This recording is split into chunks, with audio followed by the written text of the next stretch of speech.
ॐ भूर्भुवः स्वः तत्सवितुर्वरेण्यं भर्गो देवस्य धीमहि धियो यो नः प्रचोदयात्।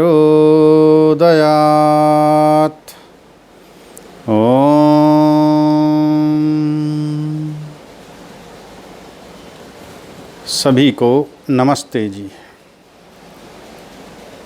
आज हम श्राद्ध के विषय में, पितृपक्ष के विषय में चर्चा करेंगे।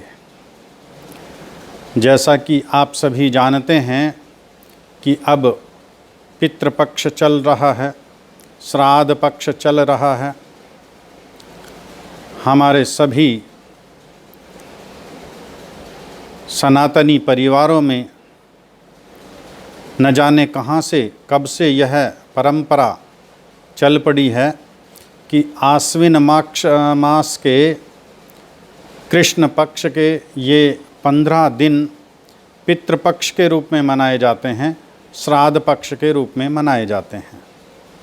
आइए जानते हैं कि यह पितृपक्ष क्या है। अश्विन मास के कृष्ण पक्ष के ये 15 दिन पितृपक्ष के रूप में आज जाने लगे हैं।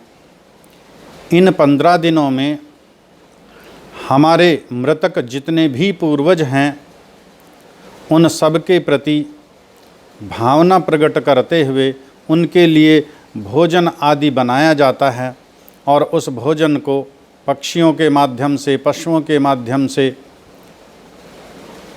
गौओं को जिमाया जाता है, गौओं को जिमाया जाता है और ये समझा जाता है कि यह भोजन उनके पूर्वजों तक पहुंच गया है। वस्त्र, पात्र आदि ब्राह्मणों को दान दिया जाता है और ऐसा समझा जाता है कि यह सब हमारे पूर्वजों को प्राप्त हो गया है और इससे हमें भी एक बड़ा भारी पुण्य मिलने वाला है। आइए इस पितर शब्द की, इस श्राद्ध शब्द की, इस तर्पण शब्द की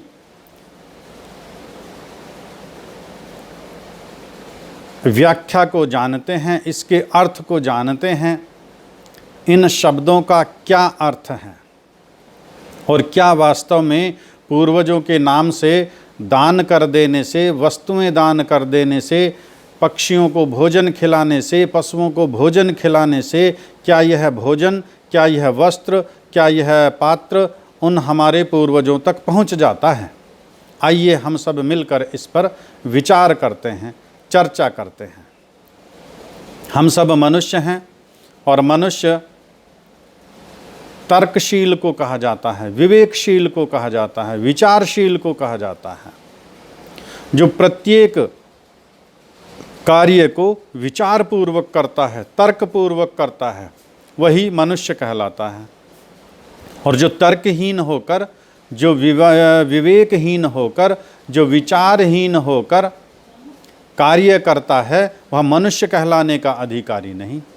तो हम सब मनुष्य हैं, हम सबको विवेकशील बनना चाहिए, तर्कशील बनना चाहिए, विचारशील बनना चाहिए। प्रत्येक कार्य जो हम करते हैं उसको हम अपनी पूरी बुद्धि लगाकर, अपना पूरा मस्तिष्क लगाकर, अपना पूरा विवेक लगाकर, उसके अच्छे बुरे का परिणाम सोचकर, उसके पाप पुण्य का परिणाम सोचकर, उसके धर्म अधर्म का परिणाम सोचकर तब हमें वह कार्य करना चाहिए। तो आइए हम सब विचारपूर्वक, बुद्धिपूर्वक इन सब शब्दों का, पितर शब्द का, श्राद्ध शब्द का, तर्पण शब्द का शास्त्रों के अनुसार क्या अर्थ है उसे हम सब जानने का प्रयत्न करते हैं। पितर शब्द पारक्षणे धातु से सिद्ध होता है, जिसका अर्थ होता है रक्षा करना, पोषण करना। और रक्षा जीवित व्यक्ति ही कर सकता है, पालन पोषण जीवित व्यक्ति ही कर सकता है। तो पितर कौन हुए? पितर हमारे जो जीवित माता पिता हैं, जो हमारे परिवार में हमसे बड़े हैं, ये सब हमारे पितर हैं।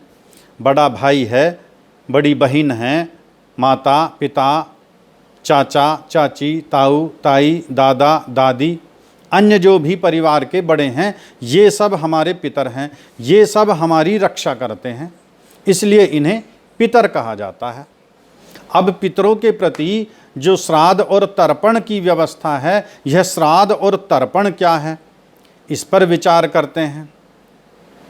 श्रद्धा का नाम ही श्राद्ध है, श्रद्धा को ही श्राद्ध कहा जाता है। जो भी कार्य हम श्रद्धा पूर्वक करते हैं वही श्राद्ध कहा जाता है। और श्रद्धा का अर्थ होता है सत्य का ग्रहण करना। श्रद्धया सत्यामाप्यते, यह वेद कहता है कि श्रद्धा से सत्य की प्राप्ति होती है। अब यदि हमारे अंदर श्रद्धा है तो हमें सत्यासत्य का ज्ञान होना चाहिए, सही गलत का हमें ज्ञान होना चाहिए। श्रद्धा के द्वारा सत्य माप्यते, यह यजुर्वेद का वचन है। अर्थात इस श्रद्धा के द्वारा हमें सत्य का ग्रहण होता है, हमें सत्य की प्राप्ति होती है। और सत्य क्या है? सत्य है कि पितर कहते हैं जो हमारे जीवित माता पिता, बड़े परिवार के सदस्य हैं, ये सब पितर हैं, यह सत्य है। तो यदि हमारे अंदर सत्य श्रद्धा है तो हम इस सत्य को ग्रहण करें और इसे हम स्वीकार करें। जो हमारे जीवित परिवार के सदस्य हैं, बड़े सदस्य हैं, वे सब हमारे पितर हैं। इन्हीं की हमको सेवा, इन्हीं की हमको शुश्रूषा करनी है, यही श्रद्धा है। योगेश्वर श्री कृष्ण ने गीता में लिखा है, श्रद्धावान लभते ज्ञानम। अर्थात जो श्रद्धावान होता है, जो सत्य का ग्राह्य होता है, जो सत्य का पोषक होता है, जो सत्य का रक्षक होता है, जो सत्य के मानने वाला होता है, जो सत्य के जानने वाला होता है, वह ज्ञान प्राप्त करता है। अर्थात वह यथार्थ को जान लेता है। यदि हम श्रद्धापूर्वक कार्य करते हैं तो हम अपने जीवित पितरों का सेवा करें, उनकी शुश्रूषा करें, उनका सम्मान करें, उनका सत्संग करें, उनसे अच्छे अच्छे विचार लें, उनसे अच्छी अच्छी विद्या लें, उनसे अच्छे अच्छे सिद्धांत लें, उनसे श्रेष्ठ सिद्धांतों को हम जानें, उनका हम अनुसरण करें। यही यथार्थ ज्ञान है और यही श्रद्धा कहलाती है। अब तर्पण शब्द का क्या अर्थ है? तर्पण शब्द का अर्थ है तृप्ति, संतुष्टि। अर्थात जो हमारे जीवित पितर हैं, बड़े हैं, वृद्ध हैं, माता हैं, पिता हैं, विद्वान हैं, अतिथि हैं, गुरुजन हैं, आचार्यगण हैं, उनका हम प्रेम से, श्रद्धापूर्वक, सत्कारपूर्वक आदर सम्मान करते हैं, उनकी हम सेवा शुश्रूषा करते हैं। और उस सेवा से जो वह प्रसन्न होते हैं, उस सेवा से जो उनकी संतुष्टि होती है, यही तृप्ति कहलाती है, यही तर्पण कहलाता है। परिवार में हमारी एक वृद्ध माता है, वृद्ध दादी है, वृद्ध पिता है, उनको हम भोजन के पूर्व श्रद्धापूर्वक, विनम्रतापूर्वक, प्रेम पूर्वक पूछते हैं, माता जी आज आपके लिए क्या भोजन बनाना है, आपको आज कौन सा भोजन करने की इच्छा है। और जो वह भोजन बताते हैं उसी के अनुसार वो भोजन बनाकर प्रेम पूर्वक, श्रद्धा पूर्वक, सम्मान पूर्वक उनको हम परोसते हैं। इस भोजन को खाने के उपरांत जो उनकी संतुष्टि होती है, जो उनकी तृप्ति होती है, यही तर्पण कहलाता है। इस भोजन को खाकर जब वे संतुष्ट होकर हम सबको आशीर्वाद देते हैं, यही हमको इस श्राद्ध और तर्पण का फल मिलता है। यदि हमारे द्वारा पक्षियों को भोजन खिलाना, पशुओं को भोजन खिलाना, ब्राह्मणों को दान आदि देना है, तो इस सब कार्य का फल हम ही को मिलना है, ना कि हमारे पूर्वजों को। ना हमारे पूर्वजों को वह भोजन पहुंचना है, ना हमारे पूर्वजों को वह वस्त्र पहुंचने हैं, ना हमारे पूर्वजों को वह पात्र पहुंचने हैं, ना इस श्राद्ध तर्पण से हमारे पूर्वजों की आत्माओं को शांति मिलने वाली है। क्योंकि इस कार्य में, ईश्वर की न्याय व्यवस्था में दोष आता है। प्रथम सृष्टि का विधान है, ईश्वर का विधान है कि कार्य जो कोई भी करता है उसी को उसका फल मिलता है। जैसा जैसा जो कार्य करता है उसे उसे वैसा उसका फल मिलता है। भगवान कृष्ण गीता में लिखते हैं, अवश्यमेव भोक्तव्यम कृतम कर्म शुभाशुभम, कि हमसे शुभ अथवा अशुभ जैसा भी कार्य होगा उसका फल हमें अनिवार्य रूप से मिलेगा। अर्थात ईश्वर की न्याय व्यवस्था से वह फल हमको भोगना ही है। अब यदि हम दुष्ट कर्म करेंगे तो उनका हमें दुख के रूप में फल मिलेगा, यदि हम उत्तम कर्म करेंगे तो सुख के रूप में फल मिलेगा। हमारे पूर्वजों ने जिस प्रकार के कर्म किए थे उनको उनका फल मिल चुका है अथवा मिलेगा ईश्वर की न्याय व्यवस्था से। यदि हमारे द्वारा निष्पन्न किए गए कार्यों से हमारे पूर्वजों को फल मिलना है तो यह ईश्वर की न्याय व्यवस्था में बाधा है। अर्थात करे कोई और भरे कोई और, ऐसा ईश्वर की न्याय व्यवस्था में नहीं होता। जैसा जैसा कर्म उन्होंने किया वैसा वैसा उनको फल मिला और आगे मिलता रहेगा ईश्वर की न्याय व्यवस्था से। हम सब जानते हैं कि यह आत्मा अजर अमर अविनाशी है। यह आत्मा जब शरीर को छोड़कर चला जाता है तो यह ईश्वर की न्याय व्यवस्था से दूसरा शरीर धारण कर लेता है, अथवा यह मोक्ष को जाता है। दो गतियां इसकी होती हैं। यदि आत्मा मोक्ष में चली गई है तो उसे किसी वस्तु की कोई आवश्यकता नहीं रह गई है। मोक्ष में इन वस्तुओं की, भौतिक वस्तुओं की कोई आवश्यकता नहीं होती। केवल ईश्वर के आनंद में, ईश्वर की न्याय व्यवस्था में, ईश्वर की संपूर्ण सृष्टि में स्वतंत्रता पूर्वक वह आत्मा आनंद का भोग करती है। और यदि उस आत्मा ने यह शरीर त्याग कर दूसरा शरीर धारण कर लिया है तो जो भी शरीर आत्मा ने धारण किया है वहाँ पर वह समस्त उसके उपभोग की व्यवस्थाएं ईश्वर की न्याय व्यवस्था से उसके जन्म लेने के पूर्व ही सारी व्यवस्थाएं कर दी जाती हैं। ईश्वर ऐसा न्यायकारी, ईश्वर ऐसा दयालु है। जब हमारा जन्म होता है तो हमारे जन्म के पूर्व ही हमारी माता के स्तनों में दुग्ध आ जाता है तो हम सब उस दुग्ध का पान करते हैं। अन्य जितनी भी आवश्यकताएं हैं हमारे लिए, जीवन के लिए, वह सब ईश्वरीय व्यवस्था से हमें मिल जाती हैं। तो जो आत्मा हमारे पूर्वजों के शरीरों में थी और वह शरीर छोड़कर चली गई हैं, जिनका आज हम अविद्या के कारण, अज्ञानता के कारण, अल्पज्ञता के कारण यह श्राद्ध और तर्पण करने का हम दिखावा कर रहे हैं, एक ढोंग कर रहे हैं, एक पाखंड कर रहे हैं, उसकी समुचित व्यवस्था परमपिता परमात्मा के द्वारा पूर्व में की जा चुकी है और उसका कोई, उसको हमारे किए कर्मों का उस आत्मा को कोई फल नहीं मिलने वाला है। अब जहां तक प्रश्न कौवे आदि पक्षियों को जिमाने का अथवा गौ आदि पशुओं को जिमाने का है तो इसमें कोई दोष नहीं, इसमें कोई बुरा नहीं, यह कोई गलत कार्य नहीं। हमारे तो ऋषि मुनियों ने, हमारे श्रेष्ठ पूर्वजों ने बलि वैश्वदेव यज्ञ की व्यवस्था दी है। अर्थात इन पशु पक्षियों का हम सबको संरक्षण करना ही करना है। तो उनके लिए उनका भाग हम प्रतिदिन निकालते भी हैं अपने गृहस्थों में। हमारे तो घरों में व्यवस्थाएं थी। प्रत्येक सदगृहस्थ का नियम होता था कि पहली रोटी रसोई घर से गाय के लिए निकाली जाती थी और अंतिम रोटी कुत्ते के लिए निकाली जाती थी। कौवे आदि, चिड़ियाँ आदि, चींटियाँ आदि, बंदर आदि, हमारे सभी पूर्वज इन सब का संरक्षण करते आए हैं। हम भी यथा सामर्थ्य करते हैं। किंतु पूर्वजों के तर्पण के नाम पर पक्षियों को जिमाना, गौओं को जिमाना, यह अविद्या है, यह अंधविश्वास है, यह पाखंड है।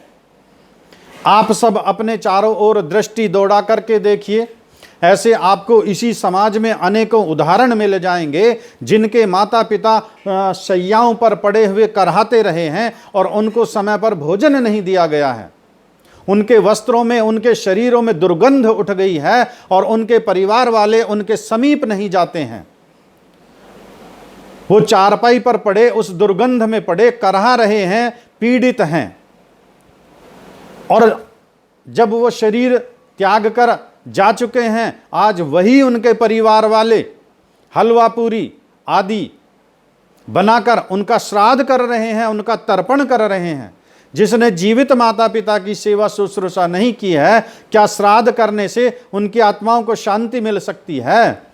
क्या यह भोजन अब उनको पहुंच सकता है? जब उन्हें भोजन की, जब उन्हें वस्त्रों की, जब उन्हें औषधियों की आवश्यकता थी, उस समय उनको ना समय पर भोजन दिया गया, ना उनको उत्तम वस्त्र दिया गया, ना उनका औषध उपचार किया गया, ना उनकी सेवा शुश्रूषा की गई।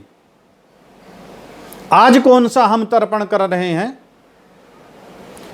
आज इस तर्पण करने से क्या उनकी तृप्ति हो जाएगी? अब तो उस आत्मा ने अपना नया शरीर धारण कर लिया है, अब तो वह हमें जानती भी नहीं, अब तो हम उसे जानते भी नहीं कि वह आत्मा है कहां, किस रूप में है, मनुष्य रूप में है, पशु रूप में है, पक्षी रूप में है। फिर भोजन किसके लिए भेज रहे हैं?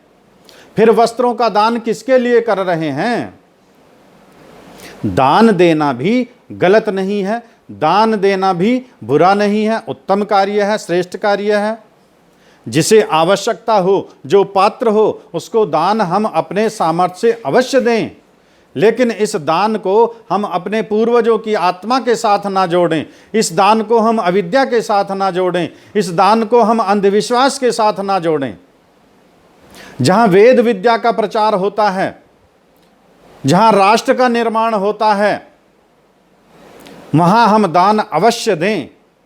गौशालाओं में, अनाथालयों में, वृद्धाश्रमों में, गुरुकुलों में हम अवश्य दान दें।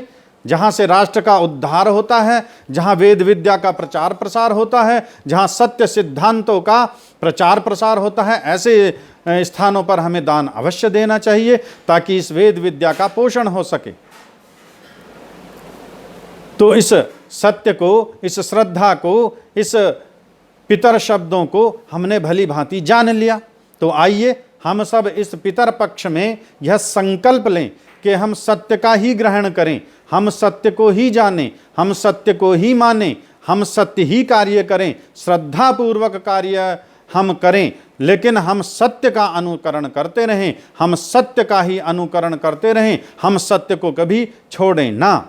इस सत्य का ही हमको केवल पितृपक्ष में नहीं अपितु जीवन पर्यंत अनुकरण करना है, जीवन पर्यंत इसका हमें प्रचार प्रसार करना है। सत्य के लिए ही, श्रद्धा के लिए ही वेद हमारा मार्गदर्शन करता है। वेद कहता है श्रद्धाम प्रातर्हवामहे श्रद्धाम मध्यं दिनं परि श्रद्धाम सूर्यस्य निमृचि श्रद्धे श्रद्धा पयेह नः। अर्थात इस श्रद्धा अर्थात सत्य की हम प्रातः काल में आवाहन करते हैं, हम इस सत्य को ही ग्रहण करने का हम प्रयत्न करते हैं। हम परम पिता परमात्मा से प्रार्थना करते हैं कि वह हमें ऐसी बुद्धि दे, वह हमें ऐसी शक्ति दे, वह हमें ऐसा सामर्थ्य दे कि हम प्रातः काल में भी और मध्यम दिनम पर ही अर्थात मध्य काल में भी, दिन के मध्य काल में भी, प्रातः काल में भी, साय काल में भी, रात्रि काल में भी हम हमेशा सत्य का ही ग्रहण करें, हम हमेशा सत्य का ही अनुकरण करें, हम हमेशा सत्य का ही प्रचार करें। यही वास्तविक श्रद्धा है, यही वास्तविक श्राद्ध है। तो आइए हम सब संकल्प लें कि हम इस सत्य को ग्रहण करेंगे। हम अपने जीवित माता पिता, अपने गुरु, अपने आचार्यों, अपने अतिथियों, अपने वैदिक विद्वानों का हम सादर करेंगे, सत्कार करेंगे, उनकी सेवा शुश्रूषा करेंगे। और जो मृतक आत्माएं हमारे मध्य से जा चुकी हैं, उनके नाम पर अविद्या में फंसकर, अज्ञानता में फंसकर, पाखंड में फंसकर कोई पाप कर्म, कोई दुष्कर्म, कोई वेद विरुद्ध कर्म हम ना करें। आप सभी का बहुत बहुत धन्यवाद। सभी से पुनः पुनः निवेदन कि आप इस चैनल को सब्सक्राइब करें ताकि आगे आने वाली सूचनाएं आपको मिलती रहें और इस वीडियो को अपने मित्रों में, अपने संबंधियों में अधिक से अधिक प्रसारित करें, प्रचारित करें, ताकि सब सत्य से अवगत हो सकें, ताकि सब सत्य का ग्रहण कर सत्य के मार्ग पर बढ़ सकें। सभी का बहुत बहुत धन्यवाद। सभी को नमस्ते जी।